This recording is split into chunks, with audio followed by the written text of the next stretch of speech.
એક એવો સમાજ જે ઢીંગલા ઢીંગલીના લગ્ન હિન્દુ રીતિ રિવાજ પ્રમાણે કરાવે છે. માનવામાં નહીં આવે પરંતુ આ હકીકત છે અને દમણમાં આ લગ્ન કરવાની પરંપરા પણ એટલી જ રોચક છે.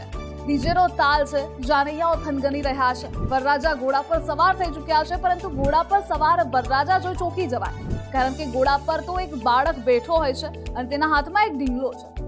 આ વાત સાંભળી સવાલ એ થાય કે વરરાજા કોણ છે?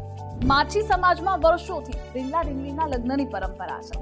દમણમાં માછી સમાજની 18 જેટલી શેરીઓમાં લોકો પોતાના ઘરે ઢીંગલા ઢીંગલીના લગ્ન કરાવે છે, જેને દેવ લગ્ન પણ કહેવાય છે.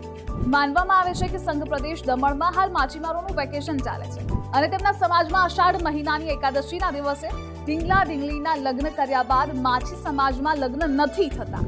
એક માન્યતા એવી પણ છે કે માછીમારો જ્યારે દરિયો ખેડવા જાય છે તેમની રક્ષા માટે મહિલાઓ પોતાના ફળિયામાંથી કપડાં ભેગા કરી તેમાંથી ઢીંગલા ઢીંગલી બનાવે છે. લગ્ન વિધિ કર્યા બાદ 15 દિવસ પછી દિવાસાના દિવસે આ ઢીંગલા ઢીંગલીનું દરિયામાં વિસર્જન પણ કરી દેવામાં આવે છે. ઢીંગલા ઢીંગલીનું વિસર્જન કરવા પાછળ એવી માન્યતા છે કે માછીમારી કરતા ભાઈઓની રક્ષા દરિયામાં આ ઢીંગલા ઢીંગલી કરશે, તેમજ સમાજમાં એકતા અને અખંડિતતા જળવાઈ રહે તે પણ હેતુ છે. આવી જ અપડેટ્સ માટે આપ જોતા રહો ગુજરાત ફર્સ્ટ.